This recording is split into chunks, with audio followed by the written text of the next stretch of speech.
Yes. Okay, so Chapter 2, the Commission rules and regulations.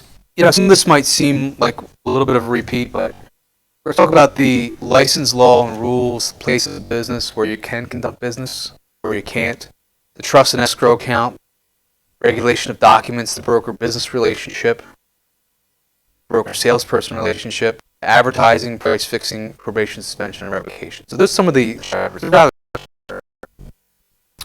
licensing law and rules. There are limitations on salespersons. Number one, the salesperson may not accept, and highlight this please, they may not accept any form of compensation except from his or her supervising broker.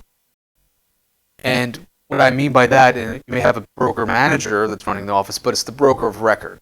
You can only work for one broker at a time. You can't work for multiple brokers. Now, you can work anywhere in the state of New Jersey. You can work from Sussex County all the way down to Cape May County, but you have to work for one broker. All right. Now, if you have a broker in Pennsylvania and a broker over here, it's okay, but you have a separate license over there. Different licenses for each state. Make sense? Okay. You're not allowed to maintain an escrow account. What's an escrow account? Anybody want to take a stab at it?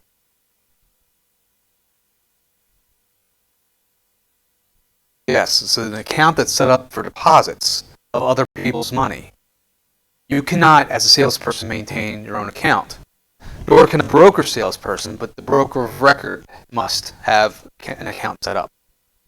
Remember, we deal with the public, other people's funds. We're responsible for their money and their property. It's got to be separated from all other accounts, which means we cannot have our own accounts, escrow accounts. We cannot hold funds belonging to others. If you get a check as a deposit, you got to turn it over immediately for one broker at a time. We'll get more details about that shortly. Places of business, main office. Every broker who is a resident of New Jersey and who is not licensed must maintain a place of business in the state. What does that mean? So that you got to have an office. Now, you can have an office here in New Jersey. You can have the office in your house if you're the broker of record. But you cannot have your office in the salesperson's home or a broker salesperson's home. The main brokerage has to be visible to the public. In other words, the office must have a separate entrance visible from the street. The office can never be in the home of a salesperson or a broker salesperson. The broker's name and the words licensed real estate broker must be conspicuously displayed on the exterior. And the license of the broker and all associates must be prominently displayed. Each office, whether it is the main office or a branch office, has to have the direct supervision of a broker or a qualified broker salesperson full-time. So you have to have somebody there full-time. You can't have the supervision being handled by a salesperson.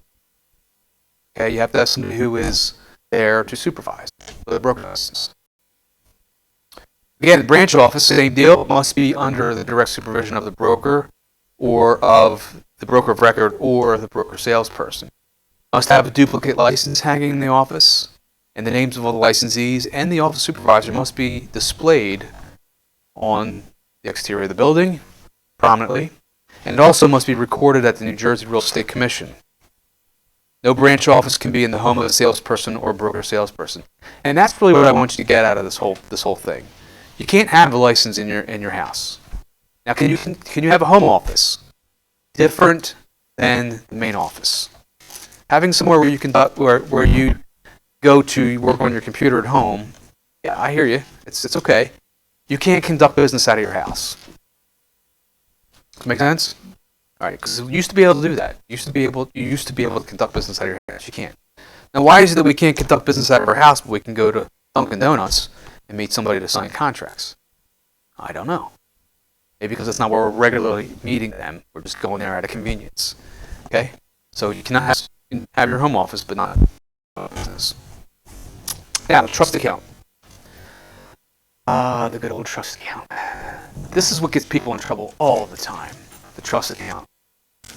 You can't mess with other people's money. You have an obligation. It's the law. That's part of having your license, is not to mess with other people's money. First of all, the escrow account must be an authorized financial institution in New Jersey.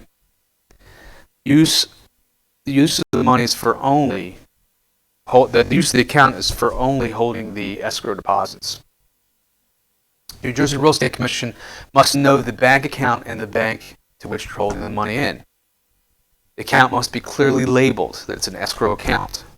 The funds have to be deposited promptly, and what you need to get from this is that the broker has 5 days to deposit that money. As a salesperson, when you receive a check as someone's deposit, you need to turn that over immediately. I mean, like ASAP. You can't sit on the check. You can't put it in the file and forget about it. You can't put it in your pocketbook. You know what happens? This is true. This is like a farmer's right? This is one of those moments. Now that I know that, I'm going to have to put that music in here.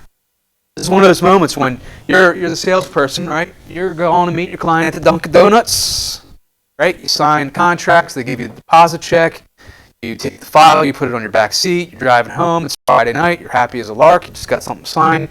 The ear runs out in front of your car. You hit the brakes. The file goes falling off the floor. Off the seat, hits the floor. Pick it up. You're all all messed. You're all freaking out. To deliver the check, the contract, and you forgot about the check. Check ended up under your seat. You forgot all about it. Closing comes up. They're looking for the escrow money, and you forgot to turn it in. Now, the contract states that you have that money, you turn it over, and that you're holding a deposit. Now what do you do? What happens now? You got to come up with some money. That could be $1,000, could be $2,000, could be $5,000. You're responsible for that person. Now, even more so, what happens is, let's suppose that the deal goes south. The deal shits the bed. There you go. I just cursed the first one tonight. All right. The deal falls apart, and now the seller wants to sue the buyer for the deposit. What's the deposit? Under your seat. They gave you a personal check, and the buyer says, well, okay, we're just going to cancel that bank account because we noticed that nobody took money out. We're going to close that bank account. You go to try to deposit the money because you find it, a week, month later, and it's insufficient. Now what happens? You're in trouble. The broker's in trouble. It's a real big problem. It happens all the time. I can't believe that it continuously happens. So we have to be very careful with this escrow money. As a salesperson, you got to forward the money over immediately. So the question might be, how long does a salesperson have to hold on to the money? The answer should be never. It should be turns over immediately. You don't hold on to the money ever. How long does the broker have to deposit the money? 5 days. Okay? Pretty simple stuff, right? You would think with this all the time. The other word we need to highlight here is called commingling. Commingling. You may never, ever, ever mix the operating funds or personal funds with others' money, especially the escrow account. Never, ever, ever. You can't do it. Now, you can put money in the account because we know banks don't do what they do for free. There's service fees for the bank accounts, right? So you can put your funds into the bank account to maintain it, but only those reasonable fees. You can't start withdrawing money out. You can never take it out and say cash withdrawal. Never have an ATM card for the bank account. You can only deposit money in, and when it comes out, it has to be made out to the person either to whom you received the money from, the buyer, or the title company. You can't make it out to cash. Every month, you have to reconcile the accounts. Make sure every dollar's in there is still the same amount of money that's in there that you're supposed to have. Bank fees, again, you can put them in there, but you cannot commingle the money. You can't pay your electric bill out of it. You can't pay the car payment. You can't do these things. At any one time, an escrow account could have $200,000-$300,000 in it. I guess for some people, they look at it and go, hey, well, if I just take a little bit out, say $100,000, and head down to Atlantic City, I can double it up, put it right back in there. No problem. I can win this. Yeah, that guy went to jail. Went to jail for commingling and also lost all the money. $535,000 later. Yeah, that's what he did. Broker from Marlton. Thought he was a real wise guy. Took all the money out of the account.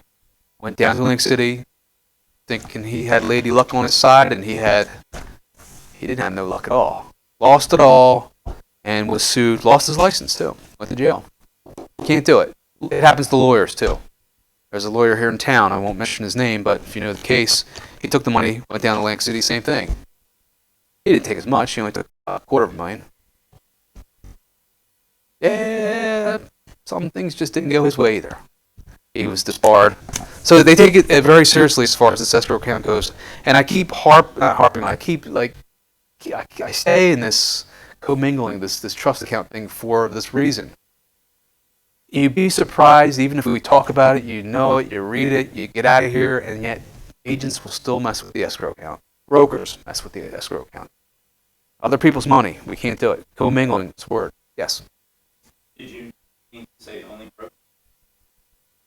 That's correct. Thank you very much. Yeah, they shouldn't have access to it, and yet they will either set up their own escrow accounts, or they'll be named on the escrow account by the broker as a fallback in case I'm not around, and they're going in there and taking money out. Yeah, very good. Thanks for pointing that out. Why would an agent set up well, first of all, let me just not say why. Agent that I happen to know set up an escrow account for collecting rents. This person was property managing, and every month the tenants would send the checks in. She would deposit them in the account. She would then take the money from that account, pay the owner, take her fee out, and then, yeah, you can't do that. You can't maintain your own account, even if it's an account where you're collecting rents. All money's have to be turned over to the broker. The broker then takes care of that. We good on that? Okay. All right. You are allowed, and the question may come up, are you allowed to put money in, your own money in, your personal money in? And the answer would be yes. To maintain the account only. Advance fees, trust account stipulations, advance fees more than $25 for advertising. If you're, in some cases, your client may pay a portion of the advertising fees. Not so much anymore, but say you've got a big commercial property, they may pay a little portion of that. All right. Anything more than $25, you have to deposit it into an account, not the escrow account, into a trust account, and you have to. It requires you to notify the client within 90 days how that money is being spent out of there. And you're not going to put that into the escrow account. You're going to set up a separate account, marketing account, whatever you may do. We don't do that too often. Cash deposits or withdrawals, again, with written receipts must be given for all cash deposits. And cash deposits greater than $10,000, guess who we have to call? Don't say Ghostbusters. The IRS. Gotta tell the IRS. And then withdrawals are made to the party, not to cash. Never ever to cash. And here you need to highlight this, that all records need to be held for 6 years or more. 6 years is the number you need to remember, 6 years. Why do you suppose we would hold the records for 6 years? There we go. Statute of limitations, which we're talking about in another chapter, but we'll get there. Statute of limitations in New Jersey is 6 years. It means that anybody can sue anybody within a 6-year period of time for a contract that was made in that 6-year period of time. Okay? Something happens 2 years ago. They decide they're going to file a lawsuit. They have 6 years from that time to this time to file a lawsuit. That's why we keep our records for 6 years. All right. Regulation of the documents. I'm up to that part there. I'm on page 12. Every person who signs a listing contract, sales contract, lease should immediately receive a duplicate original. You want to highlight that. Must be delivered immediately. I mean, look, everybody needs to get a copy of their contract. The only way to remember this is that, we make multiple copies so that everybody gets a copy of their contract. Nowadays, we use electronic signatures, which I love. DocuSign, Outloop. I love it. Love it, love it, love it. Why? You hit the button, you don't even have to meet them. They just open it up in their email, securely sign in, done, and it goes to the next party. And they have their copy right there. I love it. Love it, love it, love it. Okay, but if you're not dealing with electronic signatures, the client would need to get the copies immediately. Failure to provide them copies, by the way, is a violation of the Real Estate Commission, and you could actually be suspended, revoked, or have be on probation because of that. Do you have a question? No, just an inch. Okay. Give it a scratch. Okay, good. There you go. All right. Additional changes require initials. So when we're talking about changes that are made to a contract, here's the thing. First of all, we can't make changes to contracts. We're not attorneys. We'll go over that. I would say that if you're making changes to a contract, it really should be done on a separate document called an amendment or an addendum. All right? And remember that if there are changes, they have to be initialed. Yes? Question. Mhm. That's from the agent side. Can't make changes, but the prospective buyer, seller, changes to that. That's a very good question. So, as an agent, we can't make them. And the question is whether or not the buyer or the seller can make their own changes in initial. Well, I would say that their changes would be made at the time that they are signing. And when they make that change, it voids the contract until the other party agrees and signs it. So if you have an agreement on a contract, buyer signs it, goes back to the seller, they sign it and make changes, well, the contract is no longer in place. It's now a counteroffer. And then it comes back to the buyer for changes. If they don't like the changes, they won't initial them, then there's no deal. Because it's a change to their original signature. So it does create a counteroffer and an offer and a counteroffer. So it goes back and forth. So, yeah, that presents a problem. And in addition to that, if they're going to make changes to that, to that contract, they should have an attorney do that. We'll go through all that stuff in the contract section of this book. You got to be careful because we are allowed to fill in the blanks on our contracts, but we're not allowed to practice law, which obviously because we don't have a law license. There's contracts that are pre-printed that we're allowed to fill in the blanks. So it makes it a little bit difficult because it's a very, very fine line that we walk. And we got to be careful that we're not practicing law. Okay? Hope that answered your question in a roundabout way. Yes, sir. In a salesman-like way where I just totally didn't answer it. Okay. Political way, thank you. Yeah, I should be. No, I would never be a politician. Could never do it. Okay, commissions are negotiable. Please understand this, that every commission in the state of New Jersey is negotiable.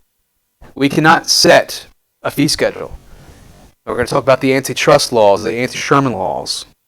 It's a federal offense. We can get together as a community, as a real estate community, and say, okay, well, we're all going to charge this amount of money, and it doesn't work like that. It's a federal law. That would be a crime. So again, regulation of documents, there's no set schedule, no fees that are like pre-printed on your form. Okay?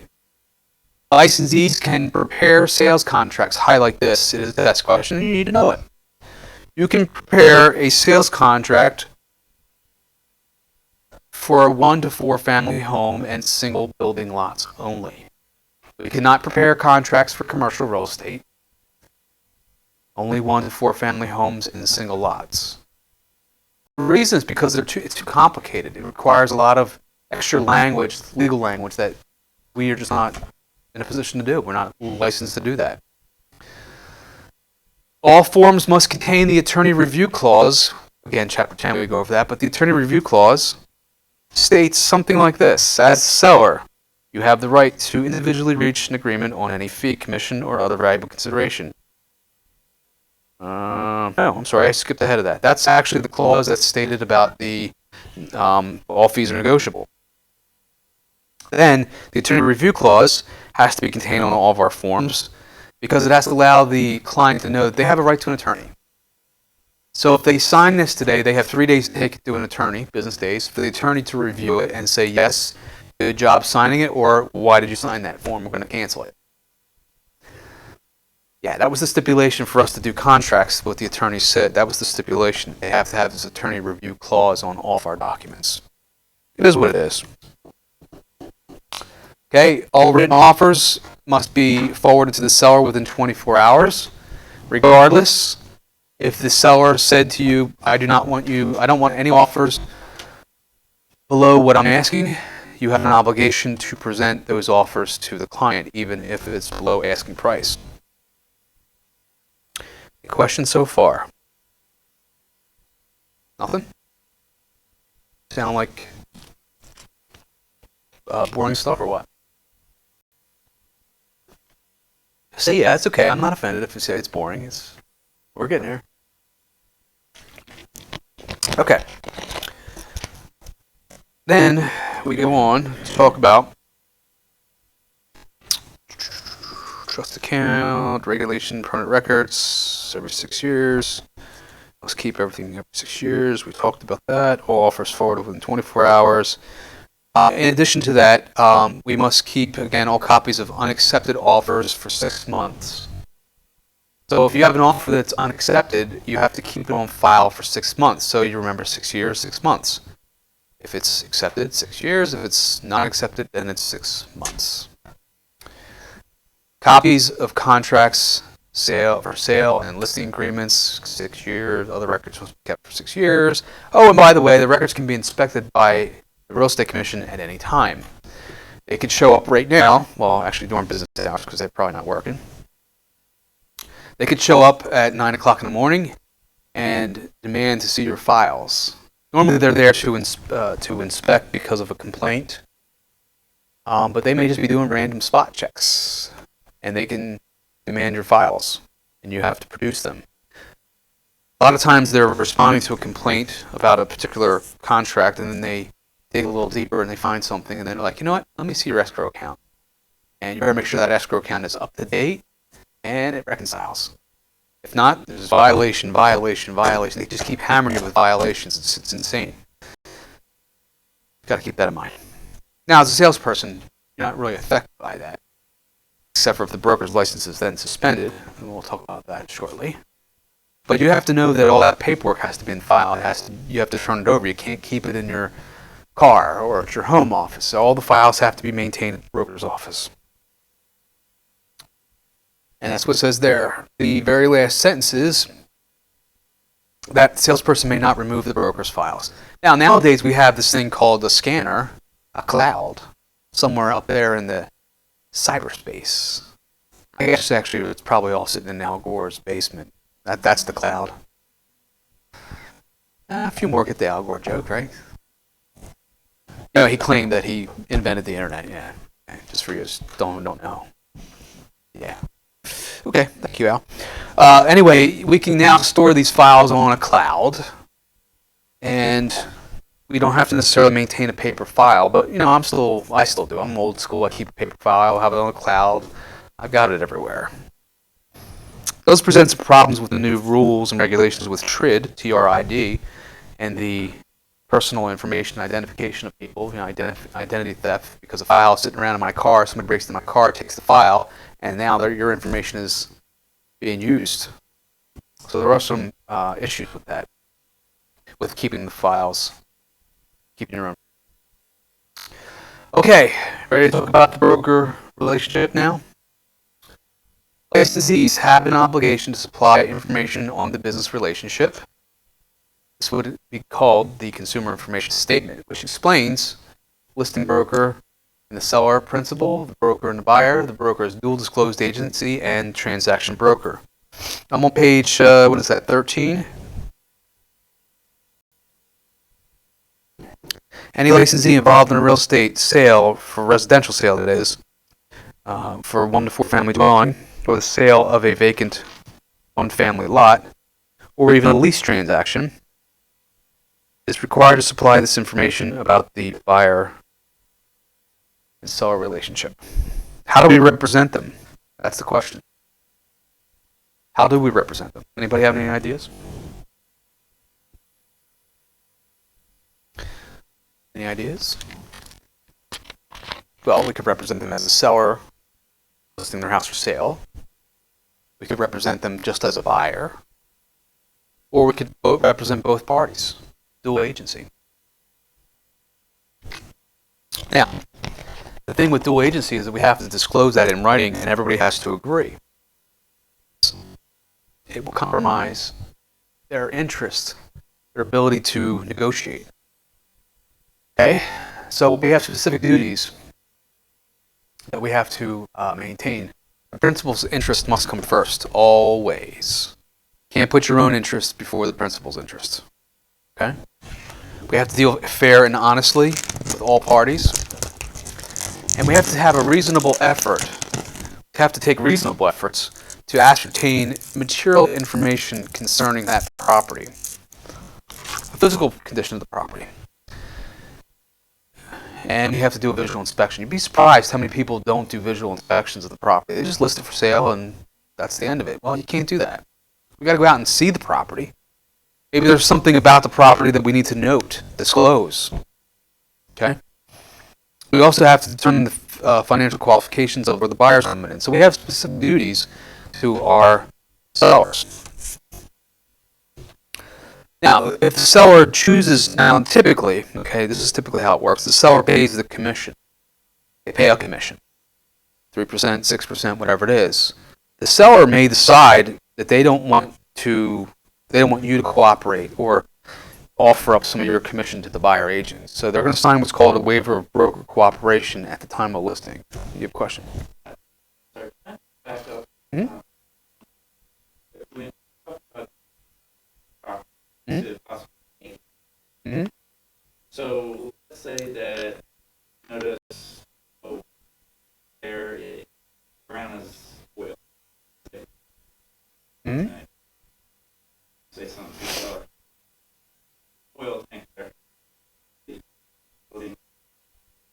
Yes, and it is also your responsibility and your duty to advise the seller at that point that, if they're trying to conceal that information, it would be fraud.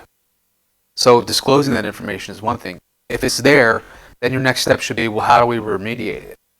Take the next step and say, okay, well, let's call a professional. Let's get an expert out here to determine whether this is just some little oil spill because your car was leaking, or is it really a leaky oil tank? So it's our job to go that one step further to investigate and find out. Because if we don't, we're just as liable as the seller is, should something be discovered. Concealment, we have to disclose. Now, the seller may say, oh, don't say anything about that. Keep that to yourself. Don't worry about that. Well, there's a problem right there again. It's material fact. We have to disclose it. If we don't disclose it, we have an issue. If the seller is wanting you to conceal stuff, then we have the option of walking away, not doing business with them. Okay, we're going to get into that when we talk about this relationship, or this fiduciary relationship, which is care, obedience, accounting, loyalty, and disclosure. Did that answer? Okay.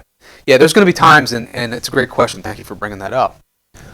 There's going to be times when people are going to ask you to do stuff that you can't do. Sometimes they're going to ask you to do something that's illegal, even a slightly little teeny bit illegal. You can't do it. I mean, we got to be very mindful of these things, and we have to be aware. Now, the thing is, I just want to stay on that point for just one more second. I'm not an oil expert. I don't know if anybody in here is. If you are, once you get your real estate license, you're no longer an oil expert. Okay? You can't be an expert at everything. All right? You got to take out. I'm going to show you. We're going to do this now because I was waiting to do this. All right? Take out your ball. Take your balls out. Come on. Right in front of you. Come on. Let's go. It's plural because there's more people in the room. Let's do it. You ready? And we're going to go like this. We're going to go shoo. Okay, well, you got to make the noise too. Ready? Shoo. There you go. That's called shifting the liability. Get it away from you. We do one thing. We bring buyers and sellers together. We're matchmakers. We're not electricians. We're not oil experts. We're not HVA experts. We're not roofer experts. You got to take those hats off if that's what you know. You bring people together, which means that when we go out to a house, if we see something, while we may not be experts and we need to now shift it away from us, call in an expert that will know better. Make sense? It's pretty funny, isn't it? Ask anybody who's going through my class about the ball thing, shifting the ball. They'll all know. It's plural because there's more than one person in the room. A little more difficult when I have one person sitting here for 8 weeks. I didn't say that because could have been some issues. All right? We're going to be talking. You're going to hear the whole ball thing as we go through. Shifting liability away from us, but that's a great point, and I'm glad we got started on that right away. All right. So, let's see. Waiver.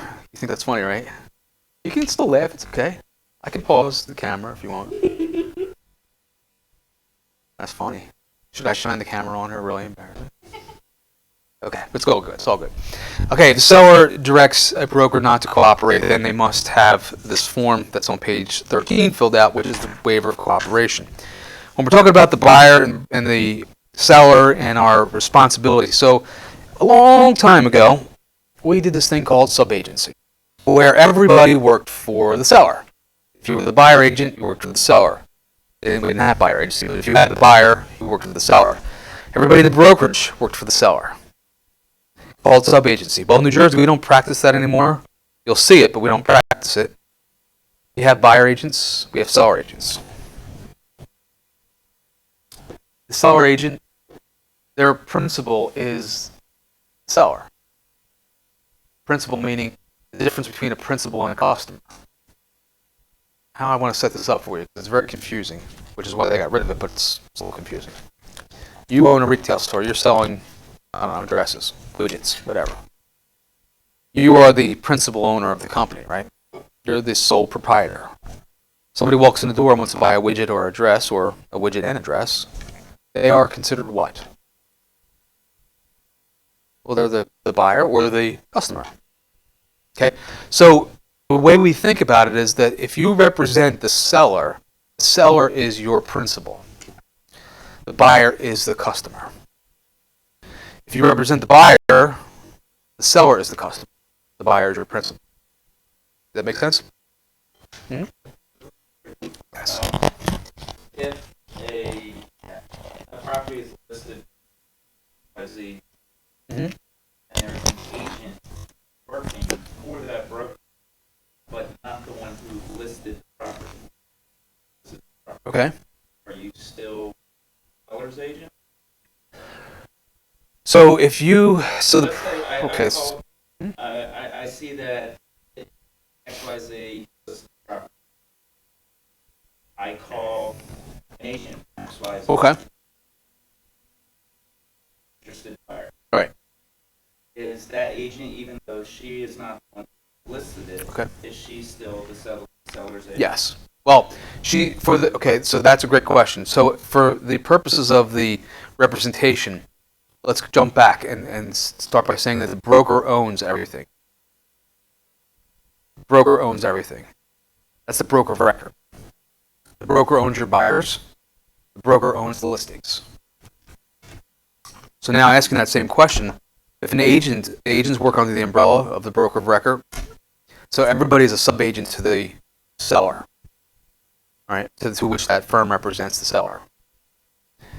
That agent is not the listing agent, but yet they're the sub-agent to the office. Okay, so does that answer your question? Okay. Most brokerage firms nowadays, because of that, they actually, all the lead calls, if you will, go directly to the listing agent. Because this presents a little bit of a problem, a little bit of a challenge. All right, that's interesting, because we deal with that every day still. You know, who represents who. The public needs to know who's representing them, which is why we have big chapters like this, where we talk about the who represents. So we get that the buyer or the seller could be the principal, depending on who you represent. If you represent the buyer and the seller in the same office, it becomes dual disclosed agency. The Real Estate Commission requires you to have written consent. Highlight that, please.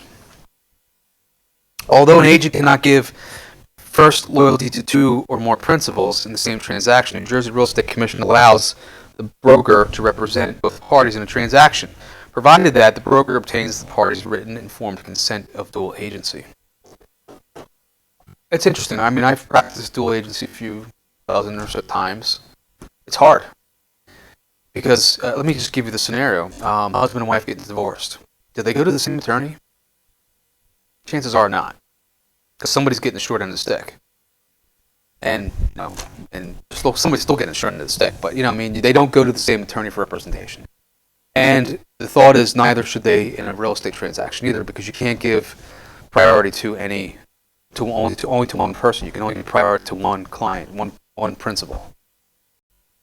But yet we're allowed to practice it, but we can only practice it with written consent.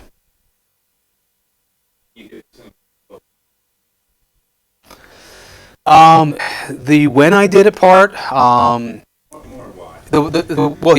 when, geez, let me think. The when would have happened when I had a listing sign on the street listing, and somebody drove by and called and asked for me, and I talked to them, they wanted to see it, I showed them. I become dual disclosed immediately right there.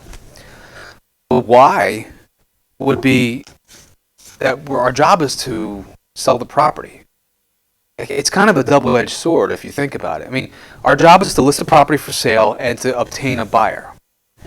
Well, how can I obtain a buyer if I can't practice dual agency?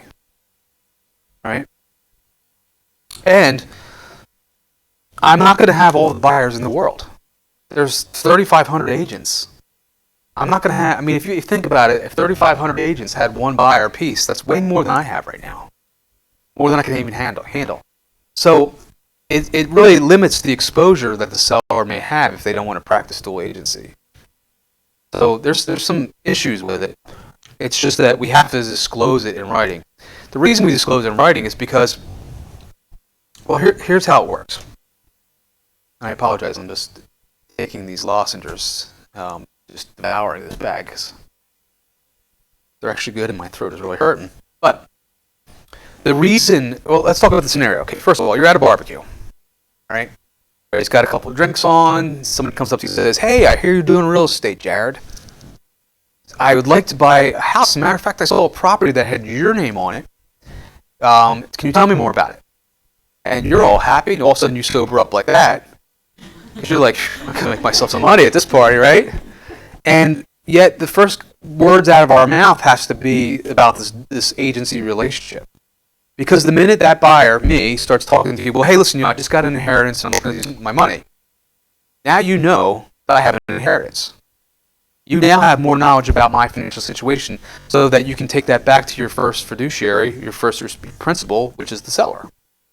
The negotiating part, my negotiations have been compromised because now you know something about me that you would not normally have known if I had known that we were going to be dual agents. Does that sort of makes a little sense? All right. So the conversation has to be, okay, right, I get it, but let's talk about the agency relationships before we have your financial conversation. I can represent you as the buyer agent, the seller's agent, dual disclosed, or transaction. Buyer agent, I have your interest in mind, which means I'm trying to get you the lowest price, the best terms.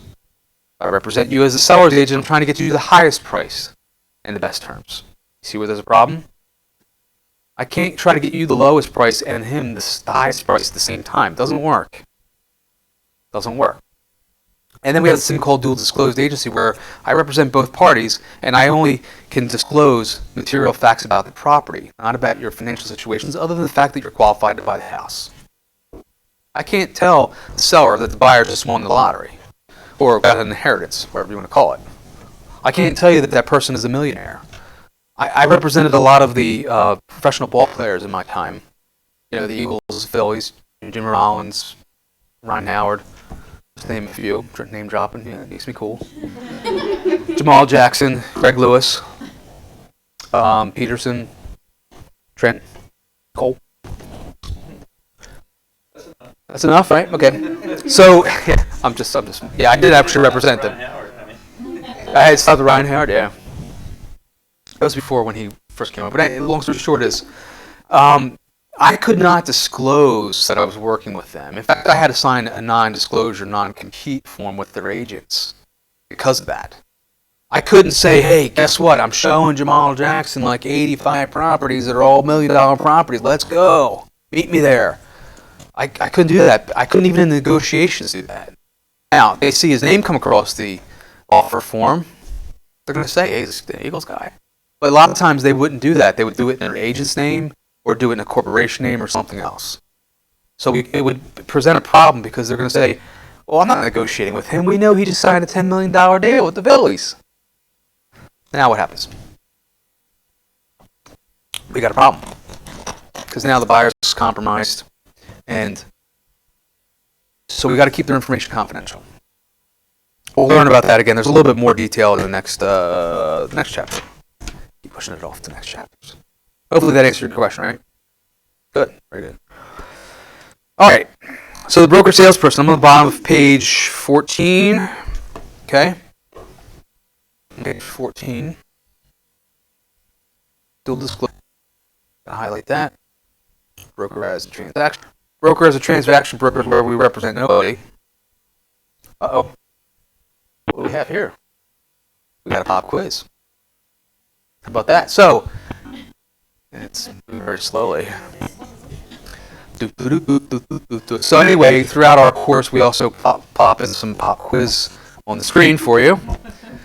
And we will, so you'll see the frequently now, okay? So the question is, there's a real estate commission. It's made up of how many members? Okay, and the answer is 8. As low as it is 8. Okay, so throughout the course we do a little of these pop quizzes and fun stuff, right? Yeah, some of them have music and will scare you. Here's me up time. All right, broker salesperson. So we must have a written agreement. The written agreement has to basically say how the salesperson is getting paid. It's called an ICA, independent contractor agreement. It includes the compensation rate, what happens when you leave, stuff like that. Always work with a contract.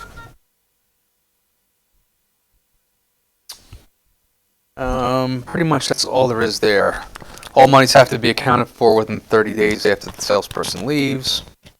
But you need to work with an ICA. You have to have an ICA in place. Okay.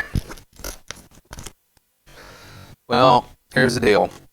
New Jersey Real Estate Commission regulates advertising of offerings for sale, buy, exchange, rent properties. The intention is to really let the public know exactly with whom they're dealing with. And it covers all media, including publications, broadcasts, stationery, web pages, internet, social media, everything you can think of. It covers everything. The public needs to know who they're dealing with, which means that the agency name has to be larger than the salesperson's name. The agency phone number has to be larger and more prominent than the cell phone of the agent. You can't just put on there my big face, my big name, and the agency name real small. They need to know the public needs to know who you're dealing with. Does it make sense? Yeah. You see so many ads that are wrong. I mean, real estate agents. You don't know who am I dealing with? Do I really want to deal with that person? Holy crap. That's a really bad picture. From high school. Right? And you don't even look like that anymore. It also means that on business cards, all right, ads, print ads, little signage on the side of your car, the little magnet signs, your name, fancy. It's got to all be compliant. Your license name has got to be your name, your legal name, not your nickname like Freddie or Sarah, if I go by Sarah, which I don't, the same. All right, you got to have your legal name in there. So if you have a nickname, you can put it on there, but it's got to be in quotation marks. Make sense? Your real estate license is going to have quotation marks. It's going to have your real name on there. Does anybody have a name they go by? It's something different than what was disclosed? I'm just kidding. It's a joke. It's a joke. Laugh. Okay. There you go. Always got to have our fake names out there, right? All right. Again, must identify whom the public is dealing with. All right. Ads must specify when it comes to location. The ad must specify exactly where. Now, it doesn't have to have 123 Main Street in the exact town, but the municipality has to be accurate. You can't put something like in the vicinity of.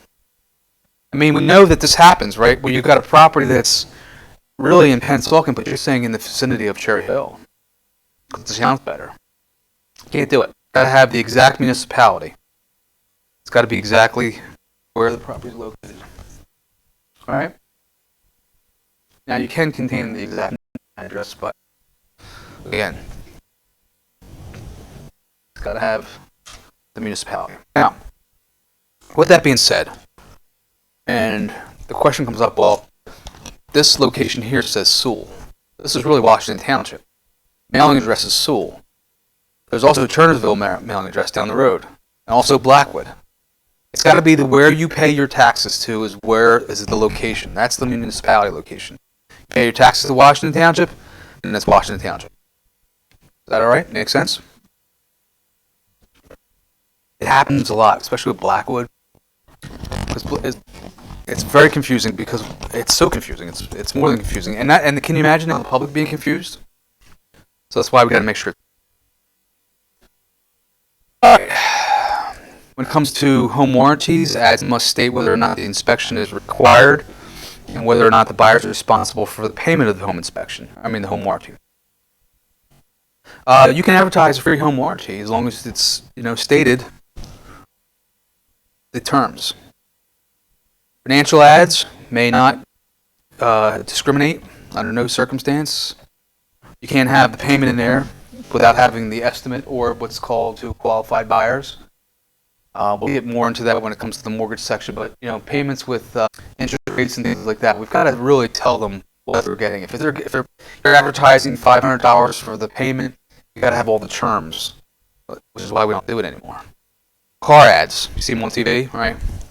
2.9 APR. Wow, that's cheap.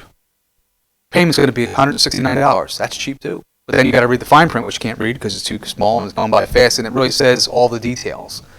And that's what we would have to put in our ads as well. It doesn't make any sense to do that. Okay, no property sign can include the word sold. It's crazy. Why not? Why can't we put the word sold on our signs? Could fall through. It's misleading to the public. False advertising. It kind of stigmatizes the property. You're driving by the property, you're like, oh, hey, Martha, let's go take a look at that, right? And then the next day you drive by and there's a sold sign in there. You're like, okay, well, no longer available, so you're going to drive around somewhere else. Property falls apart, sold sign comes off. Now, seller doesn't have an opportunity to sell that property because it's been stigmatized by a sold sign. False and misleading advertising. Can't offer a lottery contest. Yes. Mm-hmm. So the sold signs that we see on the real estate sign, You probably see under contract. I'm sure I've seen. In the past you have. Yeah, in the past you have. Okay, but not anymore. Not anymore. No, because it's misleading. They used to. Yeah, I used to be out there with the sold sign, take a picture, with the little camera, the disposable camera, and have cell phones with camera. So it'd be like, hey, come on, snap stuff.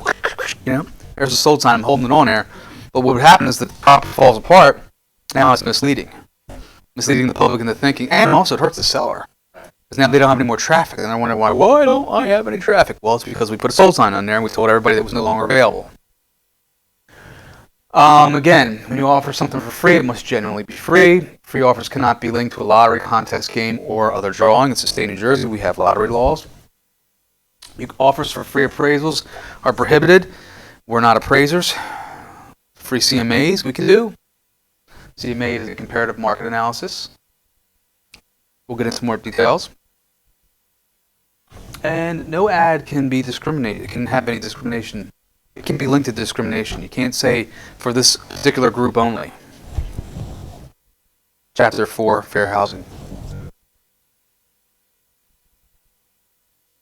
I would probably say no.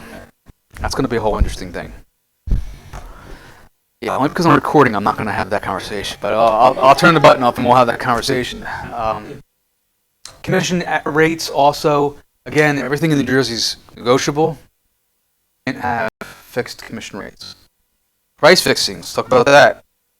We go over it in Chapter 3. I'm sorry, we keep pushing off to another chapter. But any agreement between competing offices to establish standard commission rates is forbidden, not only by the federal government, but also by the Real Estate Commission. You want to highlight that, please?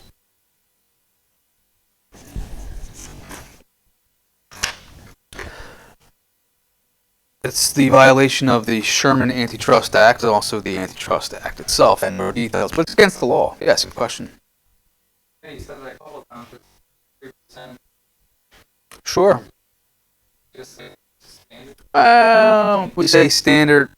It's like your company can have a policy that says that we're going to charge 6% for a listing. I can't, if you have a real estate firm, I have a firm, Rich has a firm. I can't go and say, guys, let's get together. We're only going to charge 6% to the public. And by the way, you're going to handle that side of Gloucester County, you're going to handle that side, and I'm going to handle the south part of Gloucester County. That's a violation of antitrust. Your company can have a policy. We still have to tell people that everything's negotiable, though. Make sense? Okay. If I'm an agent and I'm willing to pay less, for my business, taking time off of Right. I'm assuming that the record has. That is correct. Yes, it has to be. Your broker has to agree to it. Yeah, you can do that all day long if you want. It's just a matter of the statement being that all commissions are negotiable, even if you have a policy of taking 2%. you still have to have it in place that all commissions are negotiable. You can take 6%, 7%, 10%. Now, let's say if you get past the 10% mark, you're probably going to be questioned. Might have some issues with that, and by golly, who's going to pay more than 10%? Who knows? Maybe some unknowing person. Same thought. All right, and then we have this thing called probation, suspension, and revocation. Top of page 15. Okay, well, it says that they will first of all investigate complaints against you or the broker, and where they see fit, they may place your license on probation, they may suspend your license, or they may revoke your license. You can highlight that, please. The additional fines that will be imposed would be $5,000 or $10,000. Way I remember this is the 5 and 10 stores. Well, of course, everything's now $1, but I call that the dollar store. But that's the penalties, the fees. Okay. What time do we have? 8:20? Alright, I'm going to hit the pause button for 1 second here. Let's hit pause for 1 second. Just not tonight.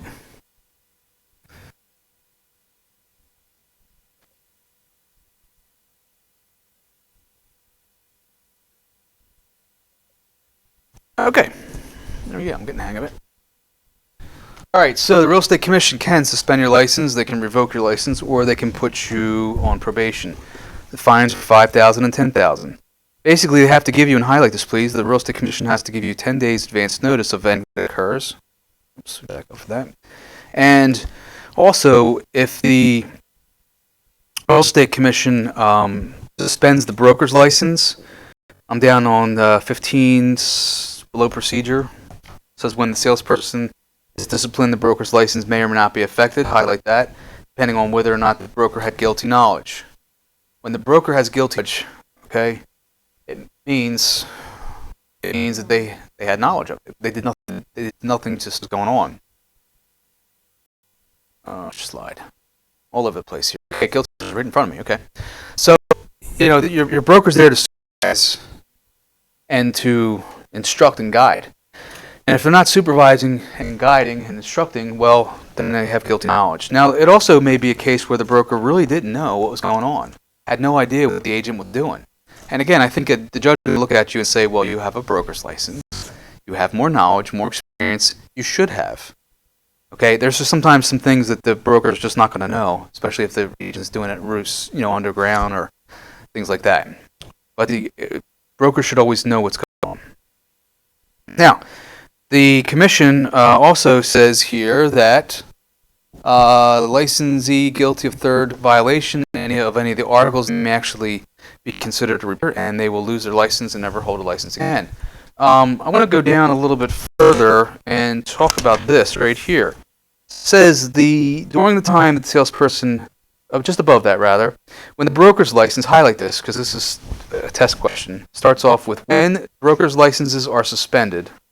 I'm on page 15, right-hand side, just below guilty knowledge. Starts off by saying when brokers' licenses are suspended or revoked, their salesperson's licenses are suspended until the end of the current licensing period. Everybody see that? All right, that's a test question.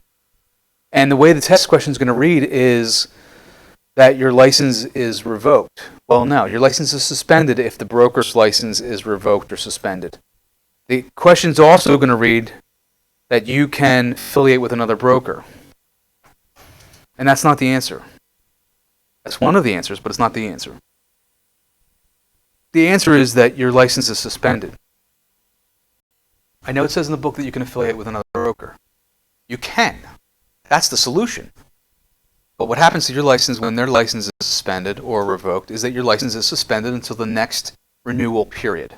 So, folks, if you get your license with a broker and June 31st, or there's no 31st, July 1st, 2017, their license gets suspended or revoked, your license is suspended until 2019.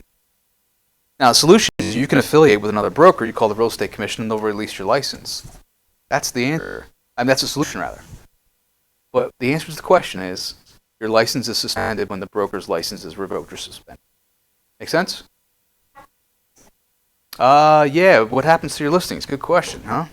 Well, if the license is suspended by the broker's license is suspended, that comes down to contract law, which we talk about in the contract section. What happens is the termination of contract, those contracts terminate unless there's a reasonable solution that's provided.